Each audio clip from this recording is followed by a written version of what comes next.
Ground का दादा, अंदर ग्राउंड का दादा। హలో గాయ్స్, వెల్కమ్ టు వేద వీక్షిత వేణువంశిక యూట్యూబ్. ముంబైలో సరదాగా జోక్ చేశానండి. అతను నేమ్ అంట అది, అందుకే సరదాగా జోక్ చేశాను. ఇది మన వైజాగ్ ఎంట్రన్స్ అండి, కాకపోతే అక్కడికి వచ్చాను విశాఖపట్నం. ఇదంతా ఎయిర్పోర్ట్ అండి. ఎయిర్పోర్ట్లో నేను మనీ నా దగ్గర వేరే కంట్రీది ఉంటే అది ఎక్స్చేంజ్ చేసుకున్నాను. నేను ఎక్కబోయే ఫ్లైట్ ఇండిగో అండి. ఇక్కడ నుంచి చూస్తున్నారా, కనిపిస్తుందా మీకు ఫ్లైట్? చాలా చక్కగా, చాలా క్లియర్గా కనిపిస్తుంది. ఇక్కడ ఈ రెస్టారెంట్లో నేను చిన్న స్మాల్ కాఫీ ఒకటి తీసుకున్నాను, కాఫీ తాగాను. అలాగే చిన్న లైట్గా ఆ టైంలో స్నాక్స్లా లైట్గా తీసేసుకొని ఇంకా బయలుదేరాను. ఇక్కడ నుంచి చూసారా, పైకి వెళ్ళడానికి ఎక్సలేటర్ ఉంది. ఇక్కడ నుంచి సరదాగా ఎక్సలేటర్ పై నుంచి అలా నడుచుకుంటూ, అంటే నేను సింగిల్గా ఉన్నానండి. హైదరాబాద్లో మళ్ళీ కలుద్దాం అనుకున్నాం, కాకపోతే ఇక్కడ నుంచి నాకు టైం సెట్ అవ్వక ఇక్కడ నుంచి నేను ఫ్లైట్ పెట్టేసుకున్నాను. నేను ఇక్కడ సింగిల్గా ఉండడం వల్ల నాకు నేనే సరదాగా అలా టైంపాస్ చేస్తూ ఎంజాయ్ చేయడానికి తిరిగాను. ఇక్కడ చూసారు కదా, ఇక్కడ నుంచి ఫారిన్ కంట్రీస్ వాళ్ళు ఇక్కడ నుంచి స్టార్ట్ అయ్యారు. వాళ్ళు కూడా ఇక్కడ మన వైజాగ్ చూడడానికే వచ్చారు, విజిట్ చేసి ఇప్పుడు బొంబాయికి వెళ్తున్నారు.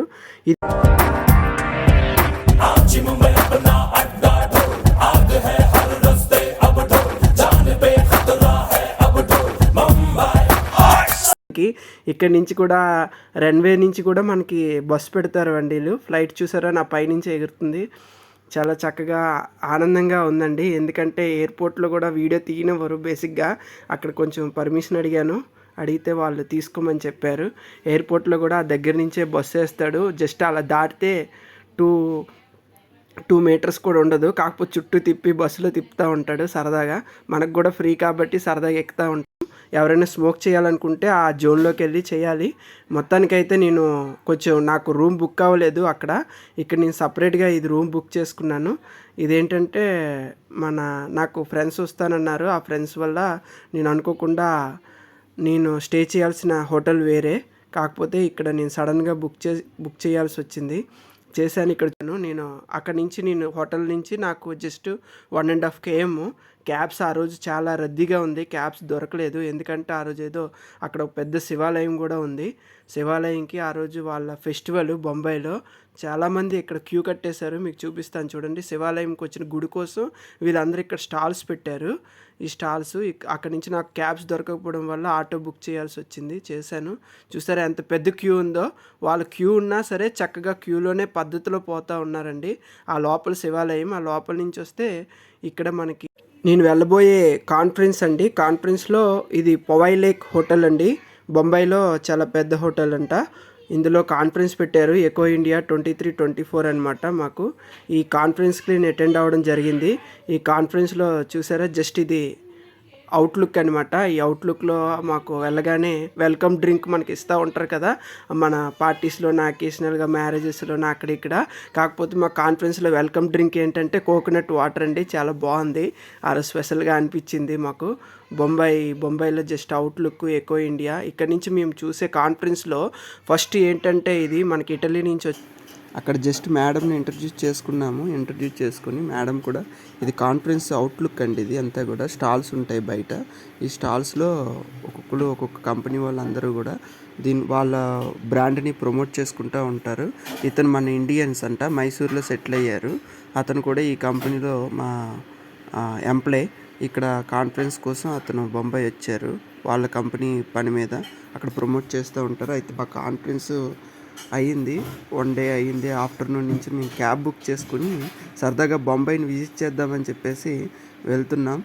ఈ బొంబాయిని చూసారా, ఎంత పెద్ద రోడ్లు. ఇదంతా కూడా అండర్గ్రౌండ్ బొంబాయిలో. చాలా చక్కగా ఉంది. నైట్ టైం రిటర్న్ అయినప్పుడు చూస్తే చాలా బాగుంది, లైటింగ్స్ కన్నీ కూడా. చూసారా, అలా ఒక ట్రిప్ వేసి మళ్ళీ కాన్ఫరెన్స్లో క్లాసెస్కి అటెండ్ అయ్యి ఇక్కడ మన తాజ్ హోటల్ చూసారు కదా. అయితే మొత్తానికి బొంబాయి తాజ్కి వచ్చామండి, బొంబాయి తాజ్కి. ఈ తాజ్ నుంచి అలా సరదాగా ఇక్కడేమో ఇండియన్ గేట్ ఉంది కదా, ఇండియా గేట్కి కూడా వచ్చామండి. ఇదంతా కూడా సరదాగా ఇప్పుడే దిగి సరదాగా ఈ చెట్టు ఉంది కదా, ఈ చెట్టు కింద చాలా పావురాలు ఉన్నాయండి. ఈ పావురాలన్నీ కూడా విజిట్ చేయడం చూసాము. ఈ లోపలికి అయితే ఇక్కడికి మా ఫ్రెండ్తో సరదాగా కలిసి అలా ఒక వీడియో క్లిప్ దిగాము. అలా ఇండియా గేట్ని చూసారా, చాలా ఓల్డ్ కన్స్ట్రక్షన్, చాలా బాగుంది. ఇక్కడ సరదాగా పిక్స్ దిగుతూ ఉన్నా. నా హెయిర్ చూసారా, ఎయిర్ వల్ల ఎగురుతుంది చాలా చక్కగా. చూడండి ఎంత బాగుందో. చూసేయండి మొత్తాన్ని. మీకు కూడా చూడాలనిపించే వాళ్ళు చక్కగా విజిట్ చేయండి బొంబాయిని. వచ్చి సరదాగా అక్కడ కూర్చొని కాసేపు ఆ గాలిని, ఆ బొంబాయి తాజ్ని, ఇండియా గేట్ని సరదాగా మీరు విజిట్ చేశారంటే అక్కడ ఆ పావురాల్ని చాలా చక్కగా ఉంటుందండి. చూసారా పావురాలు, చూసారా ఎలా ఎగురుతున్నాయో ఒకేసారి అనిపిస్తుందండి మనకి. చూడండి ఎంత హాయిగా ఉందో ఆ పావురాలు. అవి అయితే మన మీదకి కూడా వచ్చేస్తుంటాయి, చేతుల మీదకి పట్టుకోవడానికి కూడా ఉంటాయి, పట్టుకోవచ్చు. నేనైతే పట్టుకొని వదిలేసాను మళ్ళీ మధ్యలో. ఇదిగోండి ఈ స్ట్రీట్లో ఈయన మా ఫ్రెండ్ అని చెప్పాను కదా, ఆ రోజు కాన్ఫరెన్స్కి వచ్చారు మాతో. ఇప్పుడు చూపించబోయేది మీకు టాప్ 3 ప్లేస్ అండి ముంబైలో. బీచ్. ఈ బీచ్ చూసారా సన్సెట్ ఎంత అంటే అంత బాగుందండి, చాలా బాగుంది సన్సెట్. ఇక్కడ 2 షార్ట్స్ తీసాము. నా మీద పక్షి ఎగురుతుంది చూసారా, అలా వచ్చామండి. చాలామంది విజిట్ చేయడానికి వచ్చారు బీచ్ని అయితే. ఇక్కడ అలలు చాలా తక్కువ ఉంటాయండి, ఎందుకంటే అసలు సముద్రంలో మనకు అనిపించదు. అది అలలు చాలా అంటే చాలా తక్కువ ఉంటాయి, నెమ్మదిగా వస్తుంటుంది ఫ్లో. అక్కడ మేము దిగడానికి కొంచెం కష్టమైంది, కాకపోతే సరదాగా దిగాము. చూసారా చిన్న చూడండి. ఇప్పుడు ఎక్కేటప్పుడు నేను మీకు చూపిస్తున్నాను అక్కడ నుంచి ఎలా ఎక్కాను, ఎలా దిగాను అనేది. విత్ షూతోనే నేను ఎక్కాను. అందరూ కూడా చాలామంది షూ తీసి భయపడుతూ దిగారు. అక్కడ ఒకళ్ళు ఎక్కితే ఒకళ్ళు దిగడానికి అవ్వదు మళ్ళీ. అతను చూడండి రిస్క్ చేసి దిగుతున్నాడు. నేను కూడా చాలా ఈజీగా ఎక్కేసాను, బయటకు వచ్చేసాను. మొత్తానికైతే సన్సెట్ చూడండి ఎంత ఫీలింగ్ ఉందో, చాలా బాగుంది సన్సెట్ అయితే. ఇక్కడ మేము సరదాగా ఒక సెల్ఫీ దిగాము, సెల్ఫీ స్టిక్తో అలా కవర్ చేసాము ముంబైని. అయితే నేను బొంబాయికి అయితే కాన్ఫరెన్స్కి వచ్చాను. మన మహేష్ బాబులాగా అయితే నేను ఆ పని మీద అయితే రాలేదు. చూసారా సరదాగా. ఇక్కడ నేషనల్ హైవే, ఈ హైవే నుంచి మహారాష్ట్ర మొత్తం ఇదేనంట, నాసిక్ వరకు ఉందంట. సరదాగా మేము మళ్ళీ మాకు డిన్నర్ ఉంది, ఆ డిన్నర్ చేసుకొని లైట్గా తీసుకొని మళ్ళీ నేను ఆ రూమ్ వేకేట్ చేశాను. రూమ్ వేకేట్ చేసి ఇందులో రూమ్ తీసుకున్నాం. రూమ్ తీసుకొని సరదాగా స్విమ్మింగ్ పూల్ ఉంది, స్విమ్మింగ్ పూల్ దగ్గర ఫారినర్సే ఉన్నారు. వీళ్ళందరూ కూడా ఎంజాయ్ చేయడానికే వచ్చారండి వెకేషన్ కోసం అంట. 15 days 20 days ఫారినర్స్ వీళ్ళందరూ అక్కడి నుంచి సరదాగా వస్తారు. నేను అప్పుడే కాన్ఫరెన్స్ అయ్యింది, క్లాస్ అయింది. నేను సరదాగా రిలాక్స్ అవ్వడం కోసం వచ్చి కూర్చున్నాను, స్విమ్మింగ్ చేద్దామని. లంచ్ ప్రిపేర్ అయ్యింది అప్పుడే, మా కాన్ఫరెన్స్ది ప్రిపేర్ అయితే ఆ లంచ్ కూడా మేము జస్ట్ కేక్స్ అవి ఇవి ఉన్నాయి. లైట్గా స్టాల్ చూసారా, అంటే బఫెట్ బయట పెట్టారు. నార్మల్గా లేక్ ఉంది కదా, పొవై లేక్ అంటాము, ఈ హోటల్ దగ్గరే ఉంటుంది. ఆ పొవై లేక్కి జస్ట్ అలా ఆ సీన్తో మనకి అట్మాస్ఫియర్తో ఉండాలని చెప్పేసి బయట అరేంజ్ చేశారు బఫెట్. ఆ రోజు సరదాగా నేను తినడం జరిగింది. వచ్చాను లోపల కూడా మనం ఏదైనా తినొచ్చు, ప్రాబ్లం ఏం లేదు ఇక్కడ.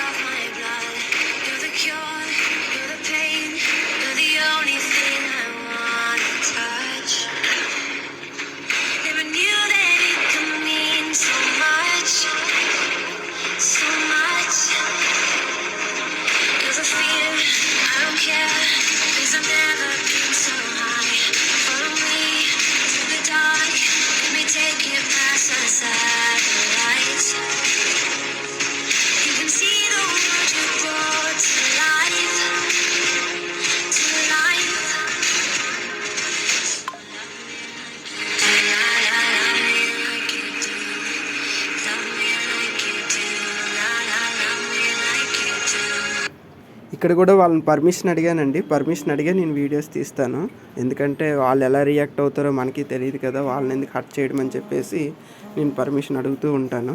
పర్మిషన్ అడిగి వీడియో తీసుకుంటాను. పంజాబీ బాబు చాలా చక్కగా బాగున్నాడు. వాళ్ళు వెళ్ళి హాయ్ చెప్పేసి రెస్టారెంట్ లోపలికి వెళ్తున్నాడు. చూసారా చాలా ఐటమ్స్ ఉన్నాయి. అయితే నేనైతే చాలా వరకు తినలేకపోయాను, కాకపోతే అన్నీ టేస్ట్ చేయడం వరకు అయితే చాలా వరకు చేశాను. చాలా కష్టపడి టేస్ట్ చేశాను. చూసారు కదా రెస్టారెంట్ లోపల. అంటే ఇంకా మనం అక్కడ దేశంలో వాళ్ళు చక్కగా ఆ రెస్టారెంట్లో అన్నీ ఉన్నాయి. అక్కడ స్టైల్స్లో అవన్నీ కూడా నేను టేస్ట్ చేయడం జరిగింది. ఇక్కడ పిల్లల జోన్ కూడా ఉంది. ఇక్కడ మనకి ఇతను ఉన్నారు కదా, చార్లీస్ అంటాం ఇతన్ని. వీళ్ళ పిల్లల్ని సరదాగా ఆడించడం, వాళ్ళతో ఆడుకోవడం ఇలా చేస్తూ ఉంటారు. ఇలా పెద్ద పెద్ద రెస్టారెంట్స్లో వీళ్ళు హోటల్స్లో ఇలా పెడతా ఉంటారు వాళ్ళని, పిల్లల్ని ఎంటర్టైన్ చేయడానికి. ఆయనతో కాసేపు నేను కూడా ఆడుకున్నాను పిల్లలు ఉన్నారు, చాలా తక్కువ మంది ఉన్నారు. కాకపోతే వాళ్ళతో నేను స్పెండ్ చేశాను కాసేపు సరదాగా. ఆ పాపతో డ్రాయింగ్స్ వేయించడం, వాళ్ళందరితో కూడా సరదాగా మాట్లాడుతూ ఉన్నారు. ఆయన చూసారా నన్ను చూసి ఎలా యాక్టింగ్ చేస్తున్నారో చాలా చక్కగా. అయితే నేను మొత్తానికి అయితే నా ట్రిప్ అయిపోయిందండి. ఆ 3 days నేను ఫుల్ ఎంజాయ్ చేశాను ముంబైలో. ఇక్కడ ఎయిర్పోర్ట్కి అయితే రావడం జరిగింది ముంబై నుంచి. ముంబై ఎయిర్పోర్ట్లో చూసారా ఆల్కహాల్ గోల్డ్ షాపింగ్ ఎలా ఉంటుందో ఆ టైప్లో ఇక్కడ మెయింటైన్ చేస్తున్నారు ఎయిర్పోర్ట్లో. నేను ఏ ఎయిర్పోర్ట్కి వెళ్ళినా చక్కగా మొత్తం ఈ చివరి నుంచి ఆ చివరి వరకు తిరుగుతాను, ఏమున్నాయి ఏంటని తెలుసుకోవడానికి. అదైతే ఖచ్చితంగా విజిట్ చేస్తాను. ఒక 1/2 hour మనకి టైం ఉంటుంది లోపల, 1 hour వరకు. చూసారు ఇక్కడ నుంచి ప్రతిదీ అనమాట, A to Z మొత్తం మీకు షాపింగ్స్ అన్నీ చూపిస్తాను. చూస్తూ